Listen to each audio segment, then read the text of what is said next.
Hello नमस्कार दोस्तों, welcome back my YouTube channel law with Ronit. दोस्तों आप सभी का हमारे इस यूट्यूब चैनल पे स्वागत है। दोस्तों आप सभी को पता है यूपी पीसीएस जे का एग्जामिनेशन 12 फरवरी 2023 को ये एग्जामिनेशन होने वाला है। आप लोगों के पास इसका एडमिट कार्ड भी आ चुका है। दोस्तों अब आप लोग तैयार हो जाइए प्रीवियस ईयर पेपर को सॉल्व करने के लिए। दोस्तों मैंने 3 पेपर ऑलरेडी ही करा दिया है। मीन्स की 2003 का मैंने प्रीवियस ईयर पेपर करवाया है, जिसमें लॉ का भी पेपर करवाया है, मैंने जीएस का भी पेपर करवाया है।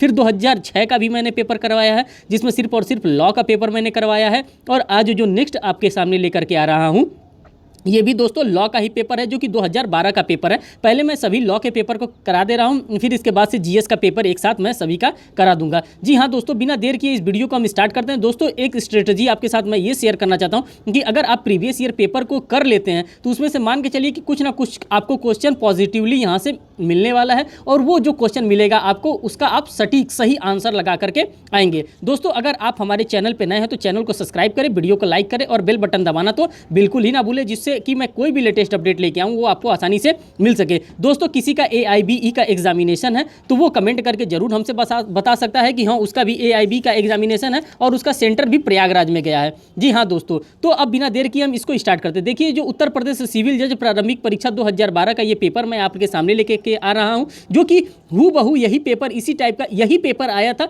उसी का प्रीवियस ईयर पेपर है।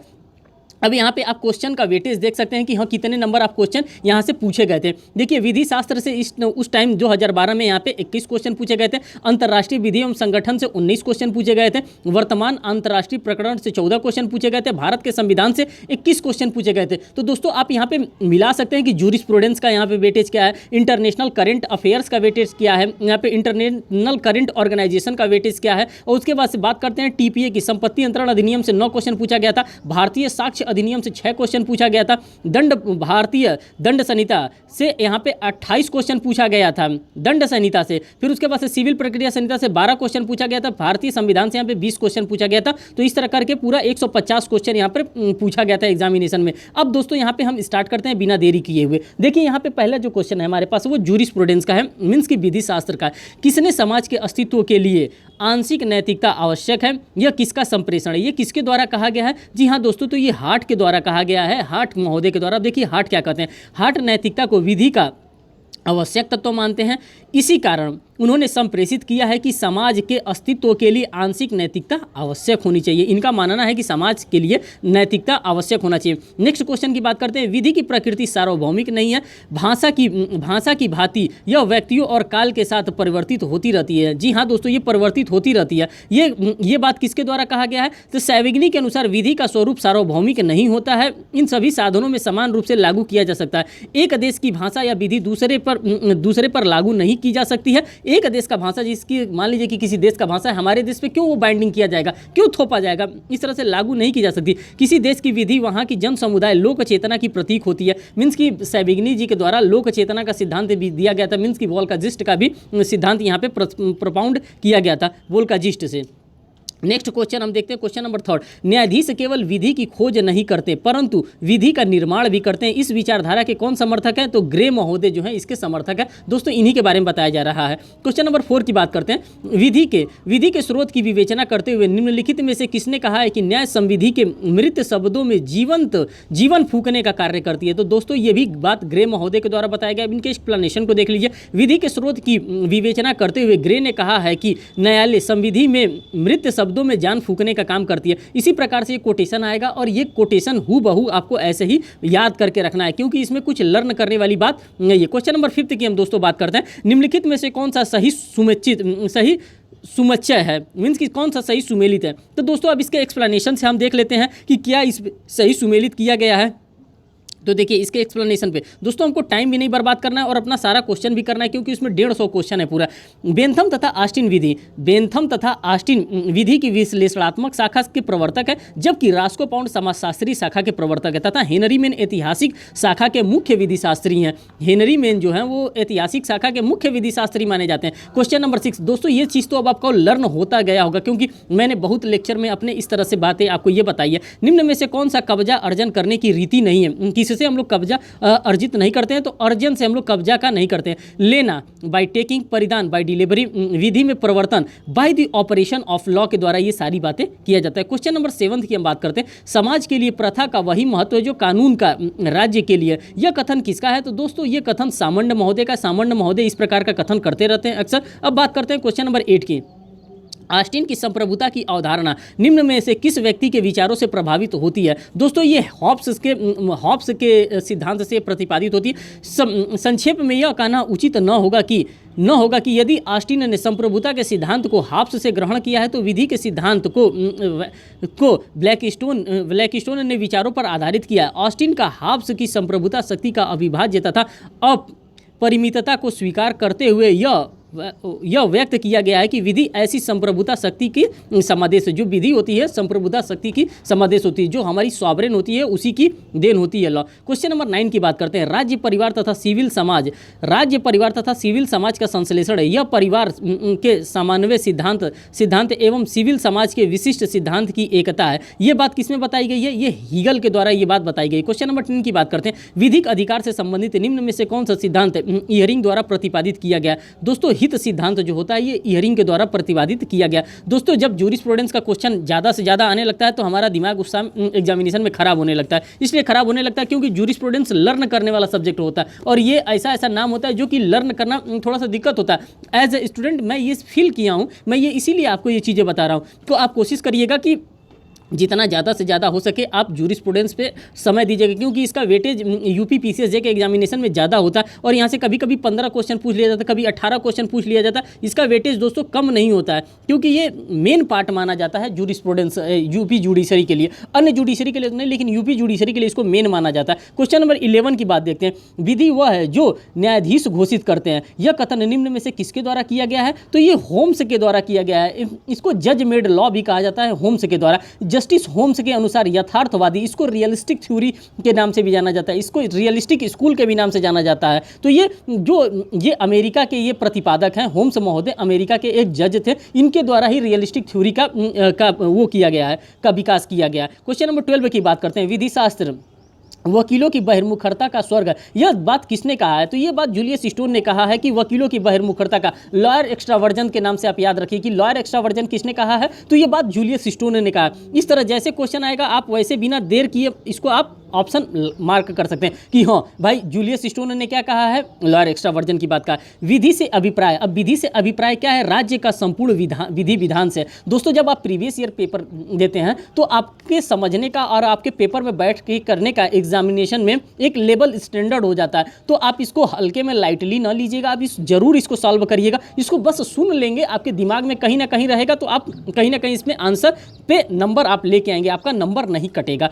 प्रगतिशील समाज का संचालन परिस्थिति से संविदा की ओर रहा है। यह बात किसने कहा है? तो सर हेनरी मेन के द्वारा यह बात किया गया है कि इस प्रकार से परिस्थिति से प्रगतिशील समाज की संरचना में परिस्थिति से संविदा की ओर की बात इन्होंने ही किया है। क्वेश्चन नंबर 15 की बात देते हैं, विधिक अधिकार एक हित है। विधिक अधिकार अब दोस्तों किस प्रकार का हित है? तो वो विधि द्वारा मान्यता प्राप्त भी है और विधि द्वारा संरक्षित हित, ये दोनों हित यहाँ पे माना गया। अब देखिए इनके एक्सप्लेनेशन को, इयरिंग ने विधिक अधिकार को विधि का संरक्षित हित कहा है। सामान्य ने इयरिंग के विचारों का समर्थन करते हुए विधिक अधिकार को विधि द्वारा मान्य तथा संरक्षित हित कहा है। इस प्रकार विकल्प सी यहाँ पे होगा जो करेक्ट आंसर होगा। क्वेश्चन 16 की बात हम करते हैं, निम्न में से कौन सा वाद पूर्व निर्णय के सिद्धांत से संबंधित नहीं है? कौन सा ऐसा वाद है जो पूर्व निर्णय के सिद्धांत से संबंधित नहीं है? लिवर सीज बनाम एडर्सन का जो मामला है यही संबंधित नहीं है। बाकी सज्जन सिंह बनाम स्टेट ऑफ राजस्थान का मामला ये कॉन्स्टिट्यूशन ऑफ इंडिया से है। प्रकाश चंद्र पाठक बनाम उत्तर प्रदेश का मामला है। बंगाल यूनिटी कंपनी बनाम बिहार राज्य का मामला है। ठीक, क्वेश्चन नंबर 17 देखिए, विधिक विचारधाराओं की किस शाखा का यह मत है कि विधि पाई जाती है, विधि बनाई नहीं जाती है? अब किसके द्वारा ये कहा गया है कि विधि पाई जाती है, विधि बनाई नहीं जाती है? तो ये रियलिस्टिक थ्योरी के द्वारा ही कहा गया है, यथार्थवादी सिद्धांत के द्वारा ही कहा गया है। और यथार्थवादी सिद्धांत के अभी प्रतिपादक को मैंने बताया है, सर होम्स के द्वारा ये बनाया गया है कि जो एक अमेरिका के जस्टिस थे, इन्हीं के द्वारा इसका प्रतिपादक किया है। ऐतिहासिक शाखा के अनुसार मानव समुदाय में विधि का अस्तित्व अस्तित्व आचाररूत नियमों के विधान के रूप में है, अतः विधि निर्मित नहीं की जा सकती, अपितु वह जन समुदाय में विद्यमान रहती है। इनका मानना है कि जो विधि होता है, जो लॉ होता है, वो बनाई नहीं जाती, ये पहले से ऑलरेडी ही हमारे समाज में ये विद्यमान रहती है, बस इस पर काम करने की आवश्यकता होती है। ये रूढ़ी को मानते हैं, कस्टम्स को मानते हैं, ट्रेडिशंस को मानते हैं। हम मोटा मोटा कहें तो आर्टिकल नंबर ये 13 को ये मानने का कार्य करते हैं। बात करते हैं क्वेश्चन नंबर 17, यहाँ पे 18 की। क्वेश्चन नंबर 18 में बताया जा रहा है निम्नलिखित में से, अब यहाँ पे 18 में से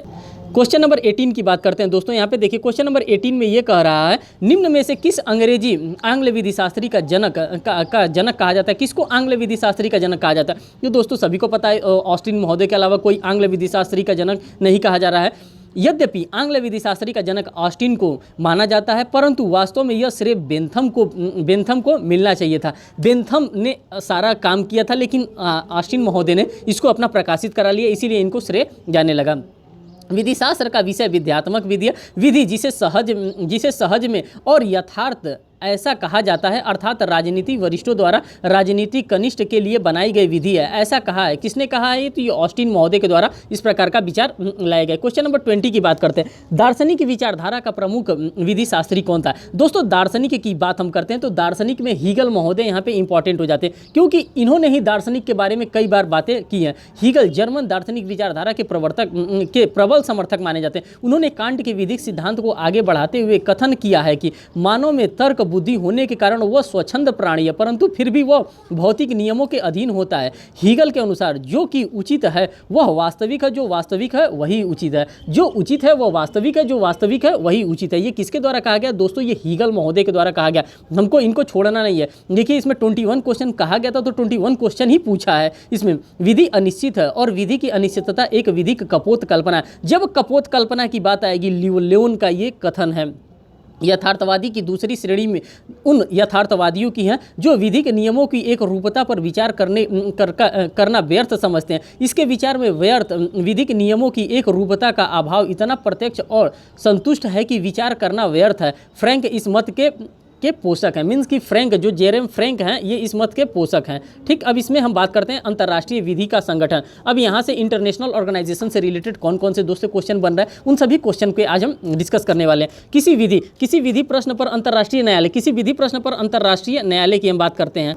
अब इसमें हम बात करते हैं क्वेश्चन नंबर 22 में, किसी विधिक प्रश्न पर अंतर्राष्ट्रीय न्यायालय में परामर्शकारी विचार देने का अनुरोध कौन कर सकता है? जी हाँ दोस्तों, संयुक्त राष्ट्र संघ की महासभा यहाँ पे कर सकती है। कोई भी बात होगा संयुक्त राष्ट्र संघ महासभा से जरूर पूछेगा। ठीक, संयुक्त राष्ट्र की महासभा तथा सुरक्षा परिषद अंतर्राष्ट्रीय न्यायालय में सीधे पक्ष पर सलाहकारी मत ले सकते हैं, जबकि अन्य अंग महासभा द्वारा अधिकृत किए जाने पर ही सलाह ले सकते हैं।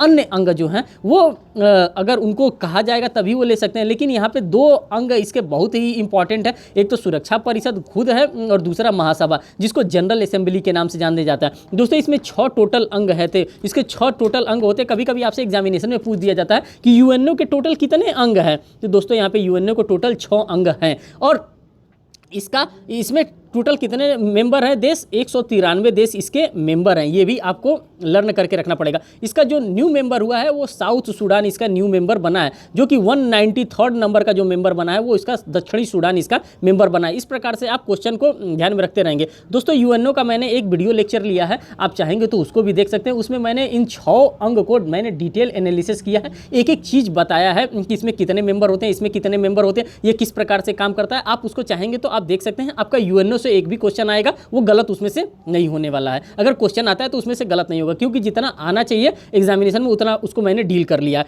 निम्नलिखित में से कौन एक संयुक्त राष्ट्र का विशिष्ट अभिकरण नहीं है? अब इसमें से संयुक्त मानवाधिकार आयोग जो है इसका अभिकरण नहीं है, क्योंकि इसके 6 अंग हैं। और अंतर्राष्ट्रीय पुनर्निर्माण एवं विकास बैंक भी इसका अंग नहीं है। खाद्य एवं कृषि संगठन भी अंग नहीं है। संयुक्त राष्ट्र मानवाधिकार आयोग संयुक्त राष्ट्र का विशिष्ट अभिकरण नहीं है, विशिष्ट अभिकरण नहीं, जबकि शेष संयुक्त राष्ट्र विशिष्ट अभिकरण है। जो संयुक्त राष्ट्र इसका है ये विशिष्ट अभिकरण है। लेकिन जो मेन ऑर्गन्स पूछा जाएगा तो इसके मेन ऑर्गन्स 6 हैं, उन 6 ऑर्गन्स की बात यहाँ पे कर रहा है।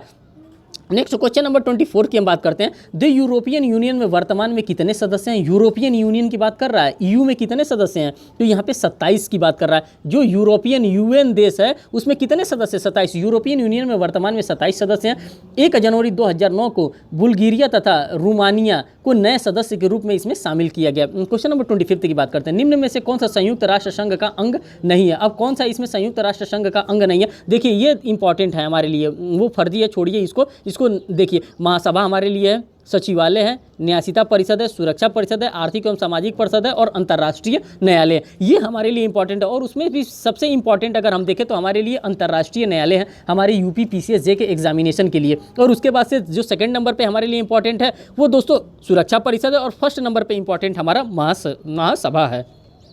तो इस प्रकार से मैंने आपको सारी बातें यहाँ पे बता दी। क्वेश्चन नंबर 26 की बात करते हैं। निम्नलिखित में से कौन सा राज्य 19 वर्ष की अनुपस्थिति के बाद 1 अक्टूबर 2003 को पुनः यूनेस्को में शामिल हो गया? तो दोस्तों ये संयुक्त राज्य अमेरिका की बात कर रहा है और ये 2003 से रिलेटेड, तो ये हमारे लिए उतना इंपॉर्टेंट क्वेश्चन नहीं है। क्वेश्चन नंबर 27 की बात करते हैं। अंतर्राष्ट्रीय आपराधिक न्यायालय की संविधि किस दिन अस्तित्व में आई थी? दोस्तों इस प्रकार से क्वेश्चन पूछा जाता है। 1 जुलाई 2002 को ये अस्तित्व में आई थी। अंतर्राष्ट्रीय आपराधिक न्यायालय की संविधि 1 जुलाई 2002 को लागू हुई, जबकि न्यायालय ने 11 मार्च 2003 से कार्य करना प्रारंभ कर दिया। इसका मुख्यालय न्यूयॉर्क में तथा इसमें कुल 18 न्यायाधीश हैं। इसकी बात बता रहा है, इसमें 18 न्यायाधीशों की बात बता। यूनेस्को का मुख्यालय कहाँ स्थित है? जो दोस्तों यूनेस्को का मुख्यालय है वो पेरिस में स्थित है। यूनेस्को का पूरा नाम संयुक्त राष्ट्र शैक्षणिक, वैज्ञानिक एवं सांस्कृतिक संगठन है। वर्तमान में इसमें 193 सदस्य तथा इसका मुख्यालय पेरिस में है। इसका मुख्यालय भी दोस्तों आपको लर्न करके रखना पड़ेगा, क्योंकि मुख्यालय से भी रिलेटेड क्वेश्चन पूछे जा सकते हैं हमारे एग्जामिनेशन में। क्वेश्चन नंबर 29 की बात करते हैं। संयुक्त राष्ट्र महासचिव पद के लिए भारतीय प्रत्याशी कौन था? अब कौन था इसमें? शशि थरूर जी थे, लेकिन शशि थरूर जी यहाँ पे हार गए थे। संयुक्त राष्ट्र के वर्तमान महासचिव बान की मून के खिलाफ शशि थरूर को अपना समर्थन दिया था, परंतु अस्थायी सदस्य के आवश्यक सकारात्मक मत पाने के कारण वे बान की मुखी से पराजित हो गए थे। कौन पराजित हो गए थे? शशि थरूर जी। आपको कभी सोच भी नहीं सकते होंगे कि शशि थरूर जी वहाँ पे गए होंगे, लेकिन दोस्तों हाँ शशि थरूर जी गए थे। आपके लिए एग्जामिनेशन में ये नंबर दिला के जाएगा अगर इस प्रकार का क्वेश्चन पूछा जाता है तो। अंतर्राष्ट्रीय विधि का विकास राज्यों की रीतियों द्वारा भी हो सकता है। किसने कहा है? ये अंतर्राष्ट्रीय रूढ़ि विधि के द्वारा ये बात कही गई है। क्वेश्चन नंबर 31 की हम बात करते हैं। रोमन विधि से राज्य उत्तराधिकारी के नियम को प्रथम बार किसके द्वारा समाविष्ट किया गया है? तो ये ग्रोसियस के द्वारा किया गया। अंतर्राष्ट्रीय विधि में राज्य उत्तराधिकारी के नियम को ह्यूगो ग्रोसियस तथा रोमन वासियों के नियमों का आधार पर लागू किया गया है। ये यहाँ पे बताया जा रहा था। फिर नेक्स्ट क्वेश्चन की हम बात करते हैं। क्वेश्चन नंबर 32 की हम बात कर रहे हैं। निम्नलिखित में से कौन सा संयुक्त राष्ट्र का एक विशिष्ट अभिकरण नहीं है? तो दोस्तों यहाँ पे संयुक्त राष्ट्र बाल निधि जो होता है इसका विशिष्ट अभिकरण नहीं है। जब आप दोस्तों प्रीवियस ईयर क्वेश्चन को सॉल्व कर लेंगे और जब आप एग्जामिनेशन में बैठेंगे तो देखिएगा डेफिनेटली आपका जो एनर्जी लेवल होगा वो दुगना होगा, क्योंकि मैंने प्रीवियस ईयर पेपर को मैं सॉल्व कर रहा हूँ और मैं टेस्ट भी दे रहा हूँ, जो कि अभी उत्कर्ष क्लासेस में करवाया गया है। उसका मैंने टेस्ट भी दिया है, जो लगातार 3 दिन टेस्ट चला है और आज भी उसका टेस्ट होने वाला है। अगर आप कोई प्रयागराज में हो, अगर आप उस टेस्ट को देना चाहते हैं तो आप आ सकते हैं, उस टेस्ट को दे सकते हैं। अगर उस टेस्ट को देने में कोई प्रॉब्लम हो रहा है तो आप हमसे डायरेक्ट कॉल करके बात कर सकते हैं, मैं आपका टेस्ट वो कंडक्ट करवा सकता हूँ। तो दोस्तों उसमें मैंने टेस्ट में देखा इस प्रकार के क्वेश्चन ज़्यादा से ज़्यादा इंटरनेशनल करंट अफेयर्स से रिलेटेड, इंटरनेशनल लॉ से रिलेटेड क्वेश्चन पूछे जा रहे हैं और जूरिस्प्रूडेंस से रिलेटेड क्वेश्चन पूछे जा रहे हैं। यही पुराने क्वेश्चन पूछे जा रहे हैं। इसीलिए मैं जब ये question previous year paper solve कर रहा हूँ तो हमारा जो लेवल हो रहा है समझने का या आपको बताने का वो डबल हो जा रहा है। इसीलिए मैं कह रहा हूँ कि आप प्रीवियस ईयर पेपर सॉल्व कर लें, भले ही आपका इंटरेस्ट ना दिए हो, लेकिन आप प्रीवियस ईयर पेपर सॉल्व कर लेंगे, आपका लेवल वहाँ पर डबल हो जाएगा। जब वो क्वेश्चन आएगा तो आप आसानी से, आपका चेहरा मुस्कुरा देगा दोस्तों, आपको मेरी बताई हुई बातें आपको वहाँ पर लर्न होने वाली है। क्वेश्चन नंबर 33 की हम बात करते हैं। संयुक्त राष्ट्र की शक्तियों एवं कार्यों को कितने प्रमुख अंगों में विभाजित किया गया है? तो जी हाँ दोस्तों, इसका जो करेक्ट आंसर होगा वो 6 में। महासभा, सचिवालय, न्यासिता परिषद, सुरक्षा परिषद, आर्थिक एवं सामाजिक परिषद और अंतर्राष्ट्रीय न्यायालय के बारे में बात किया गया। क्वेश्चन नंबर 34 की हम बात करते हैं। 34 में यहाँ पे बताया जाए संयुक्त राष्ट्र के महासचिव की नियुक्ति की वास्तविक शक्ति है किसके पास है? महासभा और सुरक्षा परिषद में। ये जो शक्ति निहित होती है वो महासभा एवं सुरक्षा परिषद में निहित होती है। दोस्तों इसका ऑप्शन देखिए, महासचिव संयुक्त राष्ट्र का मुख्य प्रशासनिक अधिकारी होता है। जो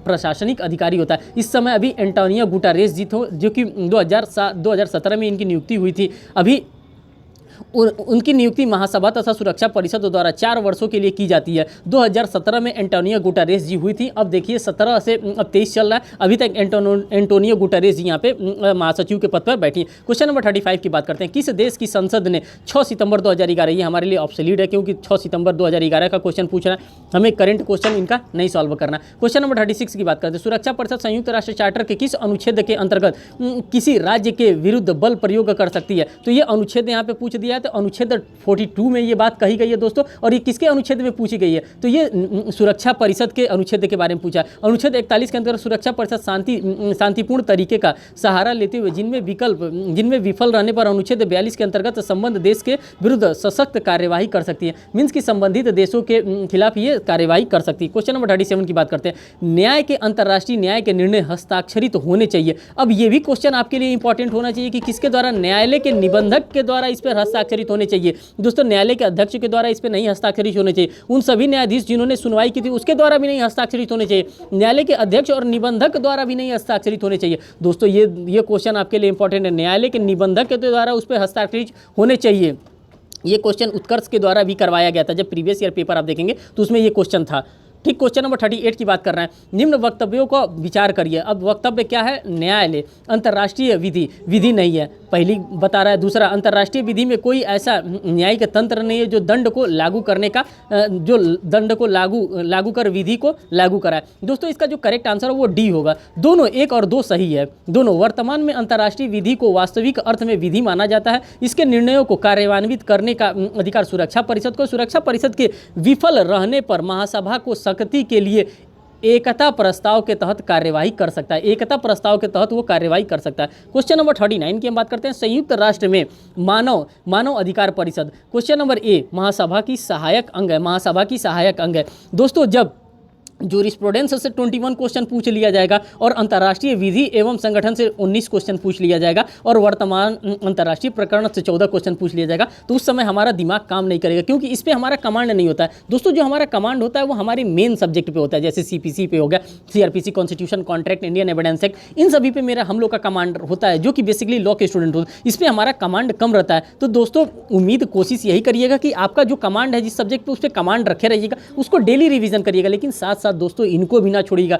क्योंकि एग्जामिनेशन पे क्या डिपेंड करता है, कहां से वो ज़्यादा क्वेश्चन पूछ ले। अगर इस टाइप का क्वेश्चन अगर वो पूछ लेता है तो मेरिट कम जाता है क्योंकि लड़के इस टाइप का क्वेश्चन अक्सर छोड़ देते हैं क्योंकि इस टाइप का वो लोग पढ़ते नहीं हैं और ये हमारे सब्जेक्ट से ज़्यादा रिलेटेड नहीं होता, इसीलिए ये क्वेश्चन ज़्यादा हमारे लिए टफ हो जाता है। तो दोस्तों मैं आपको बार बार यहाँ पे कोशिश करूँगा कि आप इसको सचेत रहेंगे, आप इस चीज़ को पढ़ते रहेंगे। क्वेश्चन नंबर 40 की बात करते हैं। अंतर्राष्ट्रीय दंड न्यायालय में कितने न्यायाधीश होते हैं? तो ये आपके लिए इंपॉर्टेंट है। दंड न्यायालय की बात कर रहा है दोस्तों, यहाँ पर देख लीजिए, दंड न्यायालय की बात कर रहा है, इसमें 18 होते हैं।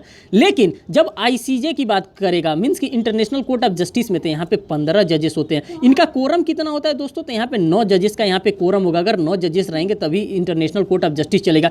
इन 15 जजों में से अगर कोई रिटायर होना चाहता है तो रिटायरमेंट की इनकी एज क्या है? 9 साल के बाद ये एक बार रिटायर हो सकता है। अब इनके एक्सप्लेनेशन को देखिए। न्याय के अंतर्राष्ट्रीय न्यायालय में 15 न्यायाधीश होते हैं। अंतर्राष्ट्रीय न्यायालय में इनका मुख्यालय कहाँ है दोस्तों? द हेग में इनका मुख्यालय स्थित है, जिनकी कार्यकाल 9 वर्ष का होता है। जबकि नरसंहार एवं मानव के हनन के मामले में विचारण करने वाले अंतर्राष्ट्रीय दंड न्यायालय के न्यायाधीशों की संख्या 18 होती है। मैंने कई फैक्ट यहाँ से आपको बता दिए हैं जो सभी फैक्ट आपको लर्न होने चाहिए। मैं उम्मीद करूंगा कि ये फैक्ट आप लर्न कर लेंगे तो आपको एग्जामिनेशन में आपको इससे रिबेट मिल जाएगा, आप वहाँ पे आसानी से कर पाएंगे, बर्डन आपके ऊपर नहीं रहेगा। जो हमारा ये दोस्तों वीडियो देख रहा है, जो हमारा ये लेक्चर देख रहा है, जो कि मैं 2018 तक के सभी पेपर को मैं यहाँ पे लूँगा, उसका लेवल एक पेपर में अलग ही होगा। क्वेश्चन नंबर 41 की हम बात करते हैं। विश्व व्यापार संगठन का 6वां सम्मेलन 2005 हमारे लिए ऑब्सोलीट है। आतंकवादी द्वारा इंडियन एयरलाइंस का वह विमान जो काठमांडू से नई दिल्ली के उड़ान के लिए था, अपहरण करने पर कंधार में ले जाया गया था। ये कब लेके गया था? तो ये दिसंबर 1999 में लेके गया था। मलीना, ये 2012 का क्वेश्चन हमारे लिए इंपॉर्टेंट है। क्वेश्चन नंबर 44, एक जनजातीय परिषद की जिसके लिए लोक जीगर प्रत्यक्ष का प्रयोग किया गया है, किस देश में नए संविधान की रचना के लिए निर्णायक होगा? तो दोस्तों ये अफगानिस्तान के लिए निर्णायक होगा। बात करते हैं क्वेश्चन नंबर 45 की। कौन सा देश 450 वर्ष के पुर्तगाल के शासन तथा इसके बाद 1/4 शताब्दी में इंडोनेशिया के कब्जे के बाद 2002 का स्वाधीन हुआ? कौन हुआ दोस्तों? ईस्ट तिमोरा जो देश था, ईस्ट तिमोरा वही हुआ था, तिमोर। क्वेश्चन नंबर 46 की बात करते हैं। अंतर्राष्ट्रीय अंतर्राष्ट्रीय बाली बमबारी जिसमें 202 लोग मारे गए थे और अनेक घायल हुए थे, किस देश में बमबारी की गई थी? तो दोस्तों ये इंडोनेशिया में इस प्रकार की बमबारी की गई थी। दोस्तों यहाँ पे नेक्स्ट क्वेश्चन यहाँ से रिलेटेड देखते हैं, क्वेश्चन नंबर 47। अभी हाल ही में निम्नलिखित में से कौन सा राज्य को विधि का 112 देश द्वारा मान्यता प्राप्त हुआ है? तो दोस्तों ये फिलिस्तीन को ये प्राप्त हुआ है। फिलिस्तीन को अभी हाल ही में 112 राज्यों में विधिक मान्यता प्रदान कर दी गई, जबकि भारत फिलिस्तीन को बहुत पहले मान्यता प्रदान कर चुका था। अब यूनाइटेड स्टेट के राष्ट्रपति ओबामा के व्यापक 662 खबर डॉलर के, ये हमारे लिए दोस्तों इतना इंपॉर्टेंट नहीं क्योंकि 2011 का क्वेश्चन है। क्वेश्चन नंबर 49 की हम बात करते हैं। एसडीओ ये भी 2006 का क्वेश्चन हमारे लिए इंपॉर्टेंट नहीं है। कांगो के लुगाम्बा के मामले में कौन न्यायाधीश न्यायालय विचारण किए थे? तो ये अंतर्राष्ट्रीय दंड न्यायालय के द्वारा ये मामला डिसाइड किया गया था। इसमें दोस्तों कितने होते हैं जजेस? इसमें जजेस की संख्या 18 होती है, ये आपको याद करके रखना। क्वेश्चन नंबर 51 की बात करते हैं। पर्यावरण एवं विकास पर रियो घोषणा पत्र कब जारी किया गया था? तो दोस्तों आपको पता होना चाहिए 2002 में रियो का घोषणा किया गया था। इसमें यही बात नेक्स्ट क्वेश्चन की हम बात कर रहे हैं। जलवायु परिवर्तन पर कोपेनहाइम करार, कोपेनहाइम का जो वार्ता हुआ था ये कब हुआ था दोस्तों? तो ये हुआ था आबद्धकर संधि नहीं है। जो कोपेनहाइम का जो वार्ता हुआ था ये किसी को ऊपर बाउंडेशन नहीं लगाता, किसी के ऊपर बाइंडिंग प्रिंसिपल्स ये नहीं है। क्वेश्चन नंबर 54 की बात करते हैं। दक्षिण अफ्रीका के डरबन में हुई यूनाइटेड नेशन दिताज बातचीत जिसमें टोक्यो प्रोटोकॉल 1997 का नवीनीकरण किया गया, किस तारीख से निर्दिष्ट किया गया? तो दोस्तों ये किया गया है 2011 का, ये भी हमारे लिए उतना इंपॉर्टेंट नहीं है। अब दोस्तों देखिए हमारा मेजर सब्जेक्ट आ गया जो कि हमारा यहाँ पे कॉन्स्टी आ गया, मीन्स की कॉन्स्टिट्यूशन ऑफ इंडिया से रिलेटेड जो भी क्वेश्चन होंगे हम इस सीरीज में सॉल्व करने वाले। फर्स्ट क्वेश्चन में हमारे पास आ रहा है यहाँ पे, निम्नलिखित में से कौन सा कथन सही है? अब यहाँ पे हमको ऑप्शन दिया गया है कौन सा कथन सही है। चुनाव आयोग के विवेकानुसार, बी उच्चतम न्यायालय के परामर्श अनुसार, सी मंत्रिमंडल की सहायता एवं सलाह के अनुसार, अपने निजी विवेक पर यहाँ पे दिया है। इसका एक्सप्लेनेशन देखिए, इसका ऑप्शन तो एक करेक्ट होगा, इसका एक्सप्लेनेशन देखिए। अनुच्छेद 103 मीन्स की डिस्क्वालिफिकेशंस की बात की जा रही है कि जो मेंबर होते हैं उनको किस प्रकार से डिस्क्वालीफाइड किया जाएगा। अनुच्छेद 103 यह उपबंधित करती है कि यदि कोई प्रश्न उठता है कि संसद के किसी सदन का कोई सदस्य अनुच्छेद 102 सब क्लॉज 1 में वर्णित अर्हताओं मीन्स की डिस्क्वालिफिकेशन में किसी का भाग नहीं हो गया है, किसी का भागी हो गया है या नहीं, तो राष्ट्रपति के विनिश्चय के लिए सौंपा जाएगा तथा उसका विनिश्चय अंतिम होगा। परंतु राष्ट्रपति ऐसे किस प्रश्नों पर विनिश्चय देने से पूर्व निर्वाचन आयोग की राय लेंगे तथा उस पर राय उसके अनुसार कार्य करेंगे। तो किसकी राय लेंगे यहाँ पे? चुनाव आयोग के विशेष अधिकार का यहाँ पे राय लेंगे, यही बात बताई जा रही है। डिस्क्वालिफिकेशन से रिलेटेड क्वेश्चन पूछ दिया, 100% आर्टिकल बेस्ड क्वेश्चन पूछ दिया। यहाँ पे नेक्स्ट क्वेश्चन, अनुच्छेद 352 मीन्स की आर्टिकल 352 के अंतर्गत आपात उद्घोषणा होने पर राष्ट्रपति को मौलिक अधिकार स्थगित करने का अधिकार है, सिवाय उन अधिकारों को जो निम्न अनुच्छेदों द्वारा प्रदत्त किया गया। तो किसमें द्वारा किया गया? आर्टिकल 20 और आर्टिकल 21 की बात कर रहा है। 44वें संविधान संशोधन अधिनियम 44वें संविधान संशोधन अनुच्छेद 359 में संशोधन के पश्चात अनुच्छेद मीन्स की आर्टिकल 20 एंड आर्टिकल 21 के अधिकारों के प्रवर्तन के लिए न्यायालय में जाने का अधिकार तब निलंबन नहीं होगा।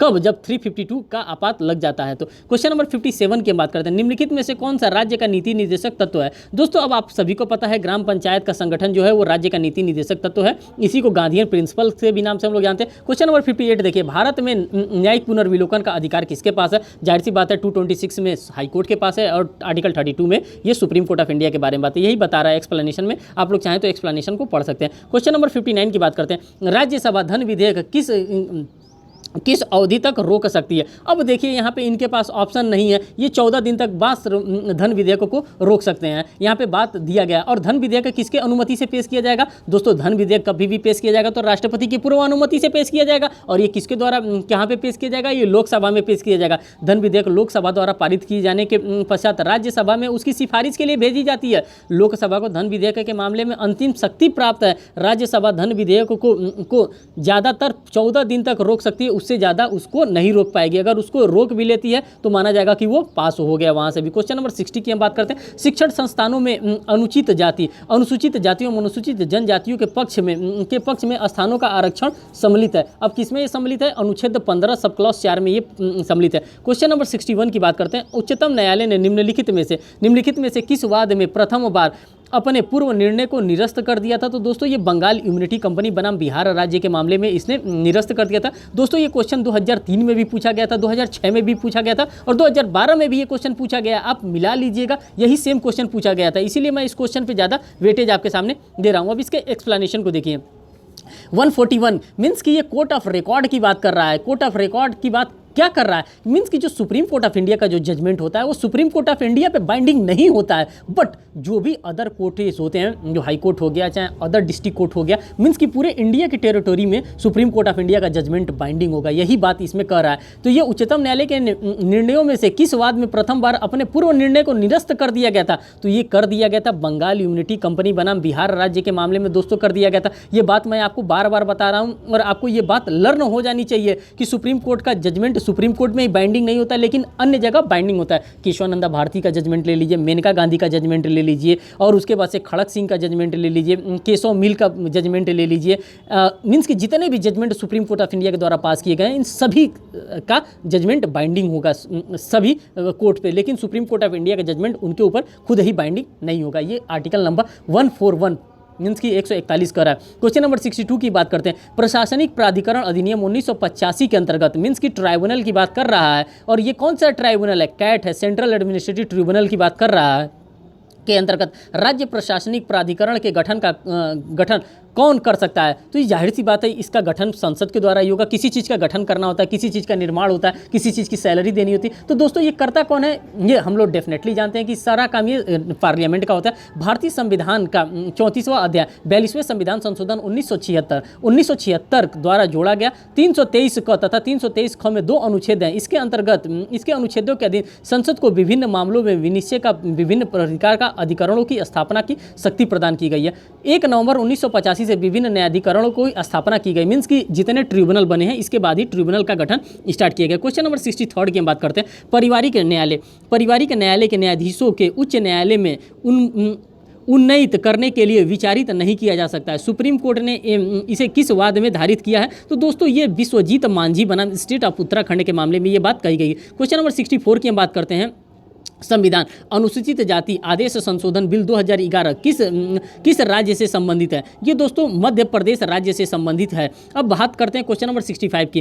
केबल टेलीविजन से संबंधित बिल जिसे संसद के दोनों सदनों द्वारा पारित किया गया था, क्या नाम है उसका? क्या नाम है? केबल टेलीविजन नेटवर्क रेगुलेटिंग संशोधन बिल 2011 इसका नाम है। संसद के दोनों सदनों द्वारा पारित विधेयक नाम केबल टेलीफोन नेटवर्क रेगुलेशन संशोधन बिल इसका नाम रखा गया था। जी हाँ दोस्तों, क्वेश्चन नंबर 66 की बात देखते हैं। निम्नलिखित में से कौन पंजाब हरियाणा उच्च न्यायालय के क्षेत्राधिकार के अंतर्गत नहीं आता है? अब कौन नहीं आता है? तो दिल्ली नहीं आता। दिल्ली अपना स्वतंत्र उच्च न्यायालय है, दिल्ली का स्वतंत्र इसका हाई कोर्ट है। क्वेश्चन नंबर 67 की दोस्तों यहाँ पे बात कर रहे हैं। क्वेश्चन नंबर 67 में बताया गया है भारतीय संविधान समर्पित है। तो भारतीय संविधान किसको समर्पित है? संविधान सभा को। भारतीय जो संविधान है वो संविधान सभा को यहाँ पे समर्पित किया गया था। इसी के बारे में यहाँ पे दोस्तों बात किया जा रहा है। देखिए अपनी इस संविधान सभा में तारीख 26 नवंबर 1949 मीन्स की 26 जनवरी 1949 दोस्तों, इसी को हम लोग लॉ डे के नाम से भी सेलिब्रेट करते हैं। इसी को विधि दिवस के रूप में भी हम सेलिब्रेट करते हैं।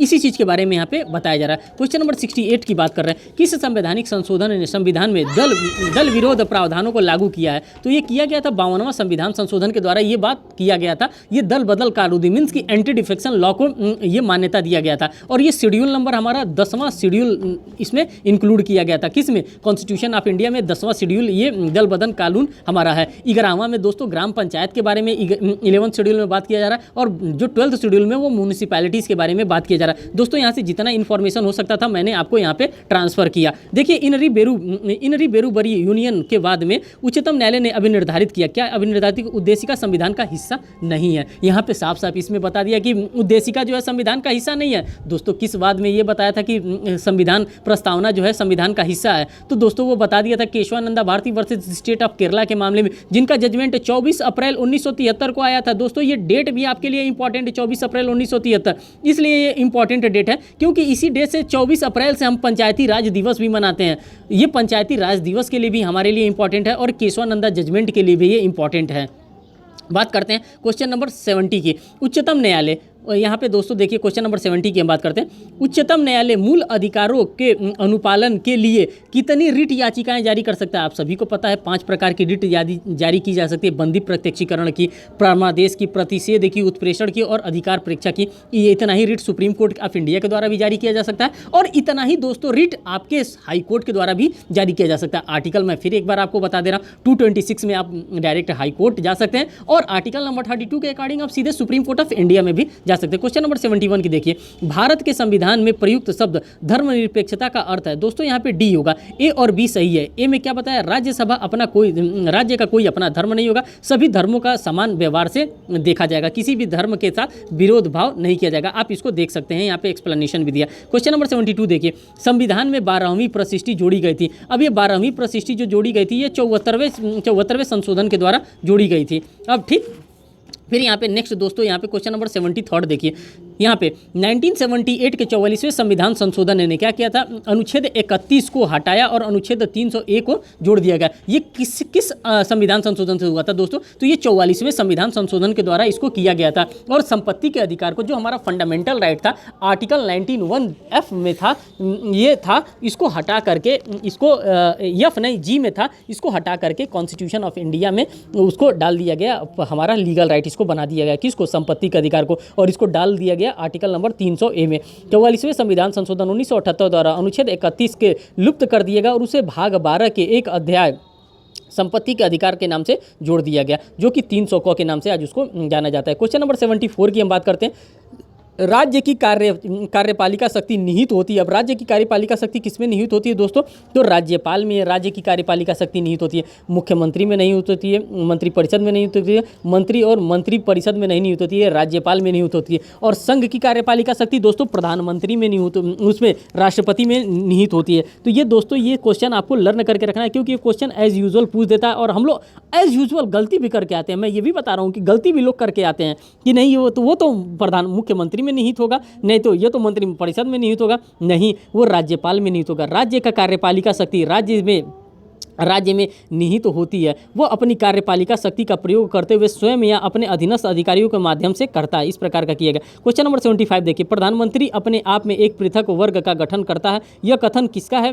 कथन की है PV शास्त्री बनाम यूनियन ऑफ इंडिया के मामले में ये बात बताई गई थी। क्वेश्चन नंबर अब नेक्स्ट देखते हैं, संपत्ति अंतरण अधिनियम से दोस्तों हमारे पास रिलेटेड क्वेश्चन आ गया। दोस्तों हमको इस टाइम इसी सब चीज़ों को पढ़ना है। अगर ये चीज़ हम पढ़ रहे हैं तो हमारे लिए इंपॉर्टेंट है। मैं बार बार आपके माइंड को रिफ्रेश कर रहा हूँ, मैं बार बार आपको सचेत करने का कोशिश कर रहा हूं कि आप पढ़ते पढ़ते सो ना जाएं। आपको हमेशा रिफ्रेश रहना है। रिफ्रेश ऑफ मेमोरी हम लोग कहां पढ़ते हैं? Refresh memory section number 159 of Indian evidence act में पढ़ते हैं। वही हमको रिफ्रेश मेमोरी हमको बार बार दोस्तों इसमें करना है। क्वेश्चन नंबर 76 की हम बात करते हैं। संपत्ति अंतरण अधिनियम 1882 से सन 2000 में संशोधन समय निम्नलिखित में से किस धारा में संशोधन किया गया? तो दोस्तों ये जो है धारा नंबर 106 में ये संशोधन किया गया था। दोस्तों एक प्रीवियस वीडियो में धारा 100 मैंने बता दिया था, वो गलती से 100 हो गया था, लेकिन ये किया गया था 106 में संशोधन किया गया था। क्वेश्चन नंबर 77 की बात करते हैं, किस संपत्ति का अंतरण हो सकता है? अब किस संपत्ति का अंतरण हो सकता है? यहाँ पे आप देख सकते हैं उपयुक्त सभी संपत्तियों का अंतरण हो सकता है। मैं पूरा चार्ट यहाँ पे आपको बता दे रहा हूँ किस किस संपत्ति का अंतरण कर सकते हैं। धारा 6 के अनुसार निम्न का अंतरण नहीं किया जा सकता है। इन लोगों का अंतरण नहीं किया जा सकता। किसी वारिस की संपदा का अंतरण होने की संभावना आप नहीं कर सकते हैं।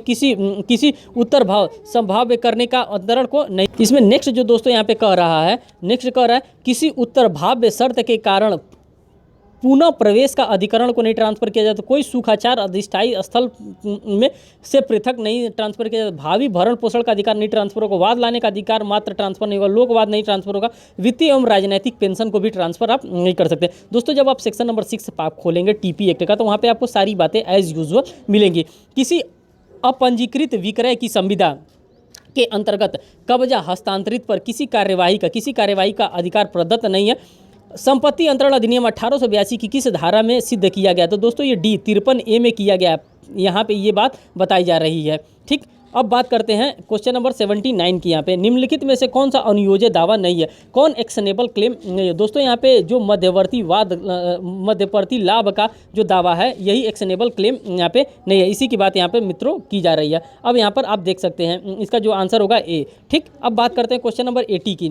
जो निम्न में से कौन सा कृषि पट्टे की किस्म नहीं है, इसमें से कौन कृषि पट्टे का नहीं है। वृक्ष से फलों को इकट्ठा करने का जो पट्टा है ये नहीं है। क्वेश्चन नंबर 81 की बात करते हैं। संपत्ति को पुनः हस्तांतरण के साथ करार जोड़ते हुए प्रत्येक विक्रय शर्त विक्रय द्वारा बंधक नहीं होगा। दोस्तों ये जो क्वेश्चन पूछा गया है इसका करेक्ट आंसर 58 होगा। संपत्ति अंतरण अधिनियम की धारा 55 क्रेता तथा विक्रेता के अधिकार एवं दायित्व से, धारा 56 प्रायश्चित क्रेता के क्रमबद्ध से, धारा 58 बंधक की परिभाषा से तथा 60 मोचन करने के बंधक से अधिकार से संबंधित होता है। क्वेश्चन नंबर 82 की हम बात करते हैं। संपत्ति अंतरण अधिनियम के अंतर्गत निम्न में से कौन सा कथन असत्य है। अब इसमें से कौन सा कथन असत्य पूछा है, तो दोस्तों इसका जो कथन ए वाला है वही असत्य है। अब इसके एक्सप्लेनेशन को देख लीजिए। धारा 60 के अंतर्गत मूल्यधन के शोध हो जाने के पश्चात किसी समय बंधनकर्ता का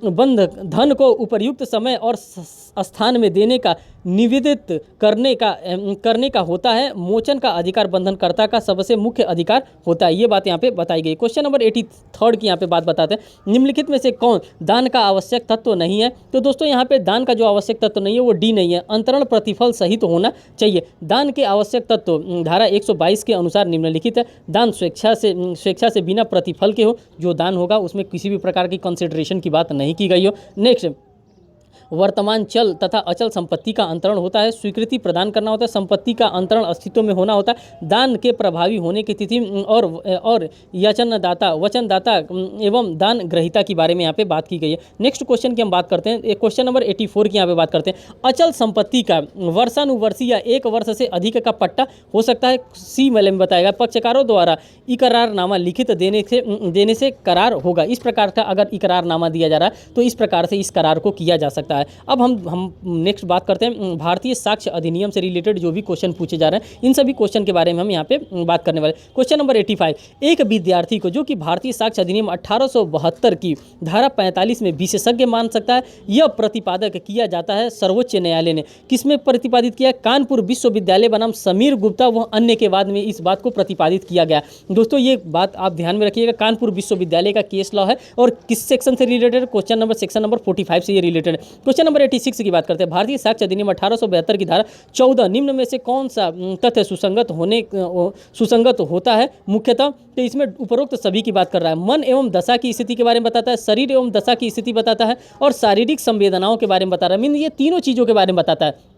बॉडी, माइंड और बॉडी सब्सिक्वेंट कंडक्ट के बारे में, इन सभी चीज़ों के बारे में बता रहा है धारा 14 हमारा भारतीय साक्ष्य अधिनियम का। क्वेश्चन नंबर 87 की बात करते हैं। 87 में बता रहा है निम्नलिखित में से कौन सा वाद मृत्युकालीन घोषणा से संबंधित है। अब इसमें कौन सा वाद है, क्वीन बनाम अब्दुल्ला का जो वाद है वो मृत्युकालीन घोषणा से संबंधित है। मृत्युकालीन घोषणा कहाँ डिफाइन किया गया, सेक्शन नंबर 31 के क्लॉज 1 में ये डाइंग डिक्लेरेशन दोस्तों होता है, वहीं पर इस चीज़ को डिफाइन किया गया। क्वेश्चन नंबर 88 की हम बात करते हैं। भारतीय साक्ष्य अधिनियम की धारा 8 किन तथ्यों की बात करता है, तो दोस्तों ये उपर्युक्त सभी की बात करता है। मोटिव, प्रिपरेशन और कंडक्ट एंड सब्सिक्वेंट कंडक्ट, इन तीनों चीज़ों की बात ये करता है। आप क्वेश्चन नंबर सेक्शन नंबर 8 खोलेंगे, वहाँ पे आपको ये बातें दिख जाएंगी। क्वेश्चन नंबर 89 की बात करते हैं। भारतीय साक्ष्य अधिनियम की धारा 113 के अंतर्गत निम्नलिखित में से कौन दहेज हत्या के लिए उपधारणा की पूर्व अनुमति से नहीं आता, तो दोस्तों इसका करेक्ट आंसर होगा बी, पीड़ित का दूसरे पुरुष से अवैध संबंध था, ये इसमें सम्मिलित नहीं था। इसमें इसका कोई रेलेवेंसी ही नहीं है। रेलेवेंसी स्थापित किया जाता है ना जब देखा जाता है प्रिजम्पशन किस टाइप का यहाँ पे प्रिजम्पशन किया जा रहा था। तो यहाँ पे दोस्तों प्रिजम्पशन की जो बात की जा रही है वो इंडियन एविडेंस एक्ट में प्रिजम्पशन 113 में की जा रही है और वो प्रिजम्पशन होता है कि हस्बैंड के रिलेटिव के द्वारा किसी टाइप का क्रूएल्टी तो नहीं किया गया है। अगर आप इसको कोरिलेट करके बात करना चाहेंगे तो आईपीसी में क्रूएल्टी का एक सेक्शन दिया है 498A में भी, वहाँ पे आप क्रूएल्टी से इसको कोरिलेट कर सकते हैं। अगर क्रुएलिटी से आप कोरिलेट नहीं करना चाहते तो आप आईपीसी के 30B से भी आप कोरिलेट कर सकते हैं। वहाँ पे डाउरी डेथ के बारे में बात बताया जो कि 7 साल के भीतर वहाँ पे अगर उसकी मृत्यु हो जा रही है तो उससे, तो इसमें जितना तथ्य हो रहा था उन सभी तथ्यों के बारे में मैंने आपको यहाँ पे डिटेल में एनालिसिस कर लिया। क्वेश्चन नंबर 90 की बात करते हैं। साक्ष्य विधि का एक महत्वपूर्ण सिद्धांत है, साक्ष्य को तोला जाए, गिना जाए। यह भारतीय साक्ष्य अधिनियम 1872 की निम्न में से किस धारा में मुख्य रूप से संबंधित है? तो ये दोस्तों ये जो बात बता रहा है धारा 134 में निहित है। यहाँ पे नंबर ऑफ विटनेसेस की बात की जा रही है कि जो नंबर ऑफ विटनेसेस मीन्स कि ज़्यादा नंबर ऑफ विटनेसेस की आवश्यकता नहीं होती है। अगर एक विटनेस भी है, अगर वो अच्छे से गवाही दे देता है तो उसके साक्ष्य को सुसंगत माना जाएगा, रेलिवेंसी माना जाएगा, रेलिवेंट माना जाएगा under section 134 of Indian evidence act में। बात करते हैं दोस्तों भारतीय दंड संहिता से। आईपीसी से रिलेटेड अब कौन कौन से क्वेश्चन पूछे जा रहे हैं, अब कितने क्वेश्चन पूछे जा रहे हैं आप खुद यहाँ पे मिला सकते हैं, क्योंकि ये प्रीवियस ईयर का पेपर है, वही पेपर है जो दोस्तों पेपर एग्जामिनेशन में हुआ था। अपने जीवन को सुरक्षा रखना सामान्यतः एक कर्तव्य, परंतु इसको दूसरे के लिए बलिदान कर देना यह परम कर्तव्य। ये कथन किसके द्वारा किया गया था? ये कथन लॉर्ड कॉलरिज के द्वारा किया गया था। अब देखिए, अब आर बनाम डडले एवं स्टेफन के बाद में जो नेसेसिटी से रिलेटेड एक केस लॉ आया था, नेसेसिटी से रिलेटेड डडले वर्सेस स्टेफन का केस आया था, उसी केस में बताया गया था। इन्होंने क्या किया था? बच्चे को मार करके खा गए थे। इन्होंने बताया था कि उस टाइम ये नेसेसिटी था कि हम लोग बच्चे को मार के खा गए थे, इसीलिए बताया जा रहा है, यहाँ पे कहा जा रहा है किसके द्वारा? लॉर्ड कॉलरिज के द्वारा कहा जा रहा है कि क्या कहते हैं, अपने जीवन को सुरक्षा रखने से अच्छा है किसी दूसरे अपने जीवन को बचाने से अच्छा है कि अपने जीवन को हम बलिदान कर दें किसी दूसरे को। आत्म संरक्षण के परम आवश्यक नहीं है, किसी व्यक्ति को दूसरे के जीवन लेकर अपना संरक्षण करने का कोई अधिकार नहीं है। यहाँ पे लॉर्ड कॉलरिज के द्वारा ये बात बताई जा रही है। तीसरा बताया जा रहा है कोई भी आवश्यक मानववध को उचित नहीं ठहराया जाएगा। कोई भी मानववध होता है उसको उचित नहीं ठहराया जा सकता है, इसमें लॉर्ड कॉलरिज के द्वारा ये बताया जा रहा है। निम्नलिखित में से कौन आपराधिक बल का उदाहरण नहीं है? आपराधिक बल का उदाहरण कौन नहीं है? तो यहाँ पे सी वाला ए अपना मुक्का बी की तरफ हिलाता है, ये आपराधिक बल का उदाहरण नहीं है। विकल्प ए, बी और डी आपराधिक बल के उदाहरण है। देखिए, ए बी के ऊपर थूकता है, आपराधिक बल है। ए एक महिला बी को घूंघट हटा देता है, यहाँ पे उसको क्षोभ कारित करता है, ये भी क्षोभ होता है। और ए उस बाल्टी से उबलता पानी डाल देता है बी के ऊपर जो नहा रहा था, तो ये आपराधिक होता है। लेकिन किसी को मुक्का दिखाना क्या आपराधिक बल होगा? ये नहीं हो सकता। फिर नेक्स्ट क्वेश्चन की यहाँ पे बात करते हैं, क्वेश्चन नंबर 93 की हम दोस्तों बात करते हैं। भारतीय दंड संहिता 1860 के अधीन निम्न में से कौन सा अपराध शारीरिक संपत्ति, ख्याति व भावनाओं के विरुद्ध अपराध है? तो दोस्तों ये छल का अपराध है। ये इन सभी चीज़ों, छल हमको डिफाइन कहाँ किया है? आईपीसी के सेक्शन नंबर 415 में हमें छल के बारे में डिफाइन किया गया है। अब बात करते हैं क्वेश्चन नंबर 94 की।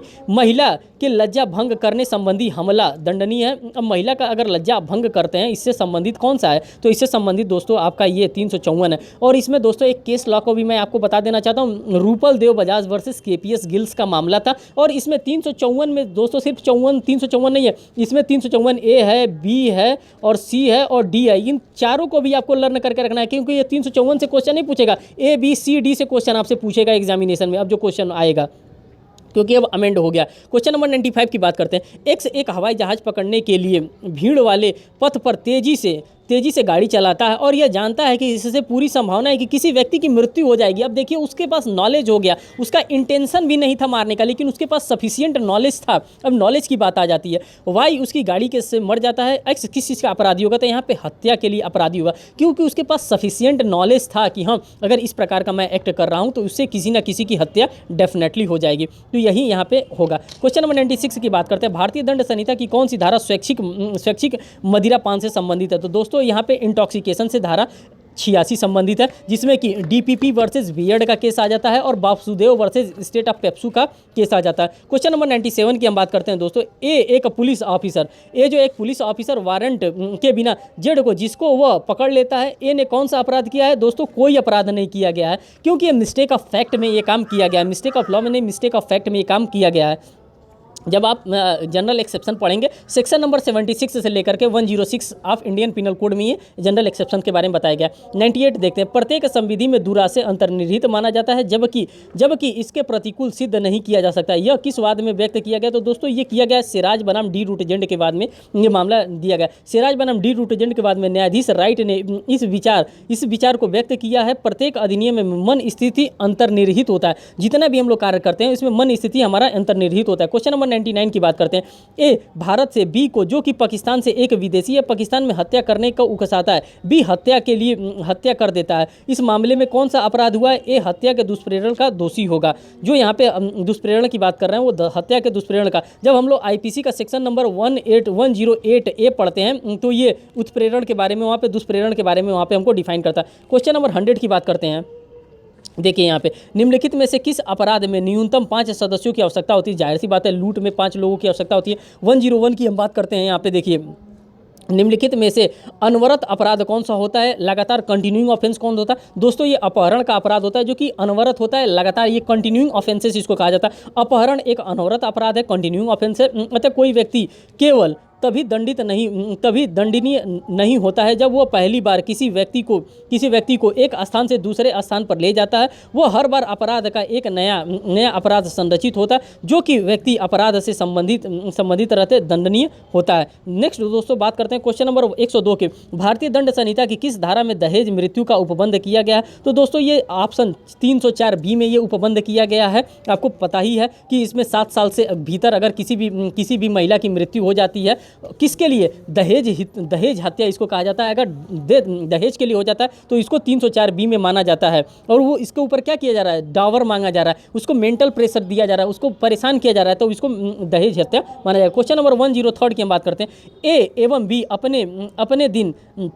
अगले दिन सी की हत्या करने का योजना बनाते हैं। ये किस चीज़ के लिए अपराधी हो गए? आपराधिक षड्यंत्र के अपराध का, मीन्स की क्रिमिनल कॉन्स्पायरेसी का, जो कि सेक्शन 120A और सेक्शन 120B में ये बात डिफाइन किया गया है कि क्रिमिनल कॉन्स्पायरेसी क्या होता है। दोस्तों इससे रिलेटेड मैं एक केस लॉ आपको बता दे रहा हूँ। Nalini versus state of Tamil Nadu का केस यहाँ पे एक इंपॉर्टेंट केस हो जाता है क्रिमिनल कॉन्स्पायरेसी से लेकर। क्वेश्चन नंबर 104 की बात करते हैं। भारतीय दंड संहिता की धारा 362 में अपहरण किसके साथ किया जा सकता है? अब अपहरण किसके साथ किया जा सकता है? इनमें से सही नहीं है। इनमें से कौन सा सही नहीं है? अब देखिए यहाँ पे एज फैक्टर मैंडेट कर रहा है। धारा 362 के अनुसार जो कोई भी व्यक्ति किसी स्थान से जाने के लिए विवश करता है या विवंचनापूर्ण उपायों द्वारा उत्प्रेरित करता है, वह उस व्यक्ति को अपहरण कर सकता है। यह कहा जाता है चोरी अपराध है। चोरी दोस्तों किस प्रकार का अपराध है? चोरी चल संपत्ति के विरुद्ध अपराध होता है। जो चोरी होता है वो चल संपत्ति के विरुद्ध अपराध होता है, अचल संपत्ति के विरुद्ध अपराध नहीं होता। किसी का लैंड आप चुरा करके नहीं ले जा सकते हैं, आप किसी का मूवेबल प्रॉपर्टी ही चुरा करके ले जा सकते हैं। उसके पोजीशन से जैसे ही आपने सामान हटा दिया वो चोरी हो गया। उसके एलिमेंट्स को आप पकड़िए। एलिमेंट आप जब बेयर एक्ट खोलिए तो वहां पे बेयर एक्ट को देखिए। एलिमेंट ये डिफाइन कहाँ किया गया? सेक्शन क्या है? 378 में इसको डिफाइन किया गया। और जो इसका पनिशमेंट का सेक्शन है 379 में इसका पनिशमेंट डिफाइन किया गया चोरी का। भारतीय दंड संहिता 378 में के अनुसार कोई व्यक्ति किसी कब्जे से उस व्यक्ति की सम्मति के बिना जंगम संपत्ति बेईमानी से लेने का आशय रखता है तो संपत्ति लेने हटाता ही है, वह चोरी करता है। इसी को वो चोरी कहा जाता है। क्वेश्चन नंबर 106 की हम बात करते हैं। कोई विवाहित व्यक्ति जारकर्म का अपराध करता है यदि वह कब करता है? बी अपनी पत्नी के अतिरिक्त किसी विवाहित महिला के साथ अगर वो संभोग कर रहा है तो वो जारकर्म का अपराध कर रहा है। क्वेश्चन नंबर 107 की बात करते हैं। ए एक बक्से से जो बी का है इस आशय से आभूषण रखता है कि वह उस बक्से में पाए जाए और इस परिभाषा में बी चोरी के लिए दोषी ठहराया जाएगा। तो इसका करेक्ट आंसर क्या होगा? बी भारतीय दंड संहिता की धारा 192 के लिए अंतर्गत लाइबल होगा। यहाँ पे गिविंग फॉल्स इन्फॉर्मेशन है, मीन्स की फॉल्स एविडेंस के बारे में, फॉल्स इन्फॉर्मेशन के बारे में 190 से लेकर के 195A तक आप पढ़ेंगे तो उसमें सारे चीज़ आपको मिलने वाले हैं दोस्तों। तो आप इसको पढ़ते रहिएगा, बिना पढ़े आपका कुछ होने वाला नहीं है। क्वेश्चन नंबर 108 की बात कर रहे हैं। देखिए निम्नलिखित में से कौन सा सुमेलित नहीं है? अब दुराशय का मामला है, आवश्यकता का मामला है, चित्त विकृतता का मामला है, वासुदेव बनाम पेप्सू का। देखिए DPP बनाम बेयड का बाद धारा 85 पर जो कि अनैच्छिक मतदाता के बारे में प्रावधान करती है, पर निर्देशकवाद है आवश्यक। यह मुख्यवाद आर बनाम डडले एवं स्टीफन का है। क्वेश्चन नंबर 109 की हम बात करते हैं। अवैध शब्द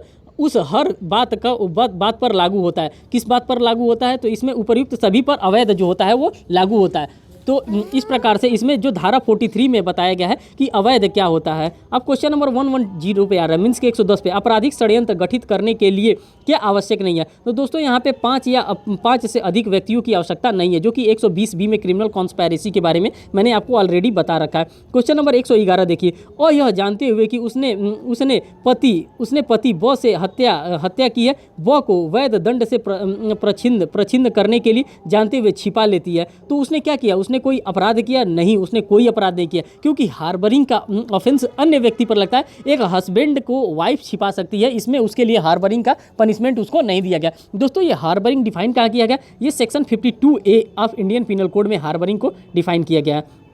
क्वेश्चन नंबर 112 को हम यहाँ पर देखते हैं। बी के कब्जे में से संपत्ति पर ए चोरी करता है और यह चोरी करते समय अपने पास अपने वस्तुओं के भीतर एक भरी हुई पिस्तौल रखता है, जिसमें उसने बी द्वारा प्रतिरोध किए जाने की दशा में उसके उपरांत उसके पास रखा था। ए द्वारा किया गया अपराध भारतीय दंड संहिता में कौन सा अपराध होगा? धारा 382 का अपराध होगा। ये अपराध इसी अपराध के बारे में बता रहा है। दोस्तों ये क्वेश्चन 2006 के पेपर में आया था, मैंने एनालिसिस किया था, वहाँ पे था। प्रश्नगत समस्या धारा 382 के दृष्टांत क पर आधारित है। यहाँ पर धारा 382 में वर्णित अपराध का कोई दोषी होगा। 113 की बात करते हैं। दंड विधि में अपराध के निकटता का सिद्धांत जिस अपराध के लिए दंडित या विनिश्चय करने में असंगत है वह कौन सा है? दोस्तों वो दुष्प्रेरण एवं षड्यंत्र का अपराध वो माना जाएगा। क्वेश्चन नंबर 114 की बात करते हैं। दंड प्रक्रिया संहिता 1973 की किस धारा के अंतर्गत अपराध शब्द को परिभाषित किया गया था? तो यहाँ पे 2N के अंतर्गत अपराध को परिभाषित किया गया और आईपीसी में सेक्शन नंबर 40 में हमको अपराध को ऑफेंस को पनिशेबल मीन्स की डिफाइन किया गया। क्वेश्चन नंबर 115 की हम देखते हैं। उच्चतम न्यायालय ने निम्न में से किस मामले में यह अभिनिर्धारित किया कि दंड प्रक्रिया संहिता की धारा 125 सभी लोगों पर लागू होगी? दोस्तों ये मोहम्मद अहमद खान बनाम शाह बानू बेगम का एक मामला आया था। इसी मामले में ये बात बताई गई थी कि जो ये सेकुलर प्रोविजन हो गया 125 में दोस्तों मेंटेनेंस की बात की जा रही है, जो कि सेक्शन नंबर 125 से लेकर के 128 तक में मेंटेनेंस के बारे में डिफाइन किया गया। आप जब सीआरपीसी खोलेंगे तो वहाँ पे आपको दिख जाएगा। देखिए 116 की बात करें। दंड प्रक्रिया संहिता धारा 438 के अधीन अग्रिम जमानत मंजूर करने की शक्ति निम्न में से किसके पास है? तो दोस्तों ये निम्न में से सत्र न्यायालय और उच्च न्यायालय दोनों के पास ये इस प्रकार का ये बात यहाँ पे बताई गई है। दोस्तों यही बात यहाँ पे बताया जा रहा है, तो यहाँ पे ये चीज़ इंपॉर्टेंट हो गया था आपके लिए। ठीक, अब हम बात करते हैं नेक्स्ट। दोस्तों सॉरी फॉर डिस्टर्ब। अब देखिए यहाँ पे नेक्स्ट क्वेश्चन स्टार्ट करते हैं। क्वेश्चन नंबर 116 दंड प्रक्रिया संहिता की धारा 438 ये तो आप लोगों ने देख लिया। अब यहाँ पे नेक्स्ट क्वेश्चन हम यहाँ पे स्टार्ट करते हैं। नेक्स्ट क्वेश्चन जो है हमारा 117 नंबर का क्वेश्चन है। इसमें देखिए दंड प्रक्रिया संहिता 1973 की निम्न में से कौन सा धारा उच्च न्यायालय के पुनर्निरीक्षण की शक्ति के संबंधित है? तो पुनर्निरीक्षण की शक्ति से संबंधित धारा 401 में ये बात बताई गई। 118 देखिए अपहरण और बलात्कार के मामले में निरीक्षण तथा गंवार युवती अभियोजन के द्वारा दिए गए साक्ष्य के मामले में विरोध और घटनाओं में, इसमें जो इसका करेक्ट आंसर होगा वो लखनलाल बनाम स्टेट ऑफ बिहार का मामला यहाँ से संबंधित है। अब दोस्तों सीपीसी से हमारा रिलेटेड क्वेश्चन आ रहा है, इसको देख लीजिए। 119 एक प्रतिवादी को अपना लिखित कथन न्यायालय में दाखिल कर देना चाहिए। ये कथन यहाँ पे दोस्तों समन में तामील में 30 दिन के अंदर वो कर देना चाहिए। मीन्स कि 30 दिन का यहाँ पे टाइम दिया गया, एक लिमिटेशन पीरियड दे दिया गया, उसी लिमिटेशन पीरियड के बारे में यहाँ पे आपको कर देना चाहिए। दोस्तों ये क्वेश्चन बहुत ही इंपॉर्टेंट है, ये क्वेश्चन बार बार पूछा जा रहा है। मैंने कई जगह प्रीवियस एग्जामिनेशन में ये क्वेश्चन देखा है और साथ साथ मैंने उत्कर्ष के टेस्ट सीरीज में भी ये क्वेश्चन देखा है। तो यहाँ पे आप ध्यान रखिएगा। धारा आदेश 8 नियम 1 के अनुसार प्रतिवादी अपना प्रतिरक्षा लिखित कथन उस समन की तामील में 30 दिन के भीतर उपस्थित करेगा। क्वेश्चन नंबर 120 में देखते हैं। सिविल प्रक्रिया संहिता 1908 की धारा 2 सब क्लास 9 के अंतर्गत निहित है। अब क्या निहित है? आदेश या अनुगति के आधार पर कथन के बारे में यहाँ पे बताया गया है। अब देखिए यहाँ पे नेक्स्ट क्वेश्चन 121 क्वेश्चन के बारे में बात करते हैं। सिविल प्रक्रिया संहिता की धारा 115 निम्न में से कौन सा प्रावधान करती है? तो ये पुनर्निरीक्षण के प्रावधान के बारे में यहाँ पे बताती है कि पुनर्निरीक्षण किस प्रकार से होगा। सिविल प्रक्रिया संहिता धारा 115 पुनर्निरीक्षण के बारे में तथा 114 पुनर्विलोकन के बारे में तथा 113 उच्च न्यायालय में निर्देश के बारे में प्रावधान करती है। तीनों के बारे में यहाँ पे 113, 114, 115 में डिफाइन किया गया। डीम्ड डिग्री से क्या अभिप्राय है? निम्न निर्णय का अंतिम पैराग्राफ जब डिग्री तैयार की जाती है तो इसको डीम्ड डिग्री के नाम से जाना जाता है। क्वेश्चन नंबर 123 की हम बात करते हैं। सिविल प्रक्रिया संहिता के किस उपबंध के अधीन निर्देश दिया जाता है? तो दोस्तों ये धारा 39 आदेश 39 नियम 1 में ये बातें बताई गई हैं। क्वेश्चन नंबर 124 की बात करते हैं। सिविल प्रक्रिया संहिता की धारा 91 के अधीन लोक उत्पात में वाद कौन ला सकता है? तो दोस्तों यहाँ पे महाधिवक्ता जी के द्वारा वाद ला सकता है। ये इंपॉर्टेंट क्वेश्चन है। धारा 91 के अंतर्गत महाधिवक्ता द्वारा 2 या अधिक व्यक्तियों द्वारा ऐसे लोक न्यूसेंस या अन्य दोषपूर्ण कार्य के लिए व्यक्ति के विरुद्ध नुकसानी होने पर भी न्यायालय इजाजत से संसित किया जा सकता है। और यहाँ पे ये ध्यान रखिएगा, यहाँ पे महाधिवक्ता जी की बात कर रहा है। क्वेश्चन 125 की बात है। दीवानी प्रक्रिया संहिता 1908 के अधीन दायर किए गए कैविएट की अवधि कितनी होती है? तो दोस्तों दायर किए गए कैविएट की अवधि 90 दिन की होती है। 90 दिन के अंदर आपका कैविएट खत्म हो जाता है। क्वेश्चन नंबर 126 की बात करते हैं। सिविल प्रक्रिया संहिता 1908 में किस प्रावधान के अंतर्गत कलेक्टर को